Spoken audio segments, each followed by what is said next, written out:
If any of you viewers has been a dungeon master, then I'm certain that you wanted to make the party fight an original enemy, one that isn't in a bestiary. Well, this video will explain how to create your own creatures in Dungeons & Dragons and make the encounters more fun. Now, without further delay, let's design. If you plan of making a D&D monster, you must already have a concept, but let's talk about some way to solidify that concept. So, first off, take a deep breath and be patient throughout the creation, because the more time you spend thinking now, the easier it will be to create your monster. And if you have no idea, then sit down, brainstorm, write down the things you want for the monster to have, and then compile it all. Here are some tricks that will help you in creating a D&D Homebrew monster concept. You can use a pre-existing and adds element to it. For example, it's not a simple fox, it's a froststorm fox. Or you can add the two animals together. Perhaps give it wings? Now that the concept has been born, you simply need to name the monster on its appearance and quality. For example, you create a monster that has a water element but looks like a buffalo, so its name can be a waffalo. In any case, if you still can come up with something, then just use a name generator. Then comes the morality of the creatures. Depending on its behavior towards others, the creature can be defined as good, neutral, or evil. Then comes its willingness to obey a command. The creature can be lawful, neutral, or chaotic. However, you should know that a creature can be lawful but still not follow rules in its environment. A creature can be a combination of 9 alignments, including lawful good, neutral good, chaotic good, lawful neutral, true neutral, chaotic neutral, lawful evil, neutral evil, and chaotic evil. Now, the next step is to determine the size and the type of your creature. However, while deciding the type and the size, do consider the fact that these will affect the resistances, abilities and vulnerabilities of your monster. Though I'll get to the part in a moment. After taking all these things into consideration, you can decide how big do you want your monster to be. Remember that tiny and medium are a standard 5 feet by 5 feet square, and each size above medium expands the perimeter by an additional 5 feet. For example, large 10 by 10, huge 15 by 15, etc. Now, with all those things out of the way, you must assign its ability scores: strength, dexterity, constitution, intelligence, wisdom, charm, and write down their modifiers. I suggest that you pick a creature that is similar to what you have planned for your beast, and then adjust the stats, according to your own taste.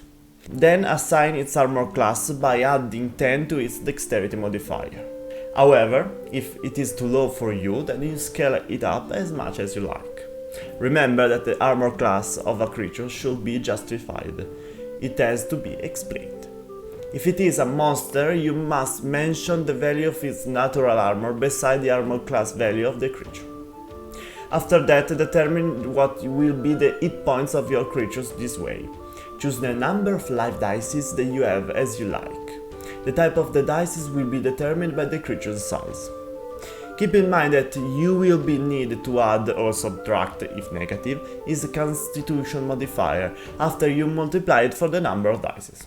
For example, if my creature has a constitution of 14 with a bonus plus 2 and has 10d8 as a life dice, I need to add 2 times 10 equals 20. So, the hit points of my creatures are given by 10d8 plus 20.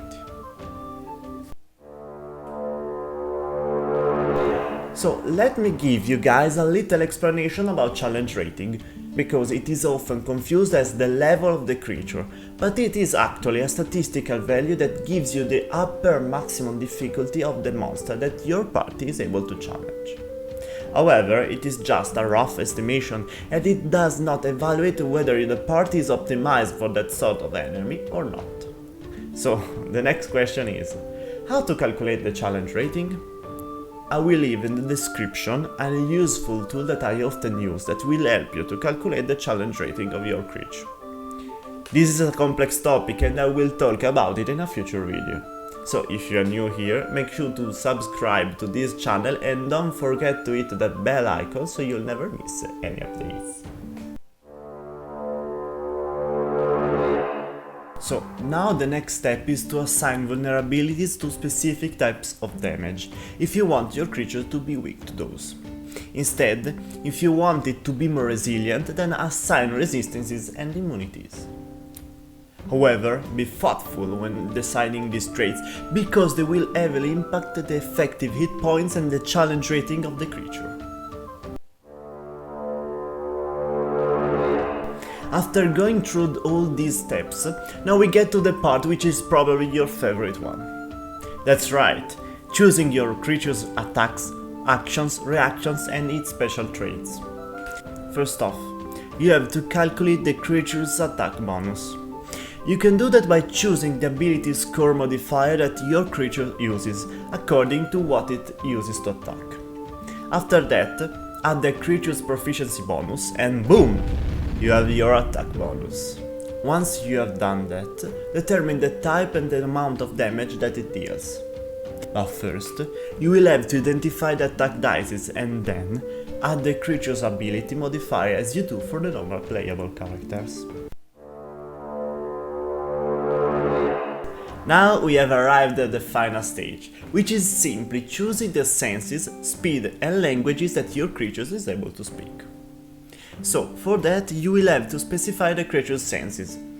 Some of these senses are blind sight, a creature with enhanced senses that can perceive its surroundings without relying on its sight, within a certain radius. Dark vision.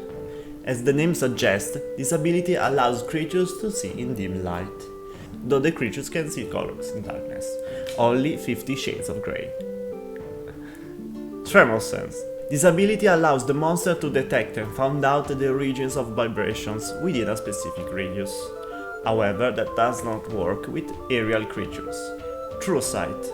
A creature that has true sight can see the true reality of things. It can detect invisible creatures, objects, make out illusions, and perceive the actual form of a shapeshifter.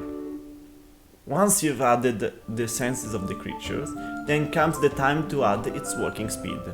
And if the creature is an aerial, aquatic or digging one, then add that corresponding speed as well.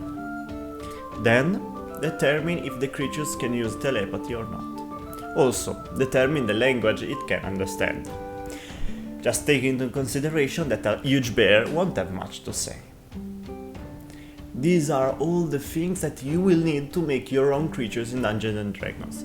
Now with this knowledge, go ahead and have fun making your own amazing monsters. Go and tell it to your party members too, so all of you can come up with interesting monsters together. And that's all for today's video, and thanks for watching it. Make sure you give it a thumbs up and let me know in the comments below if it helped you. And while you are here, click and watch one of these 2 videos appearing on your screen right now.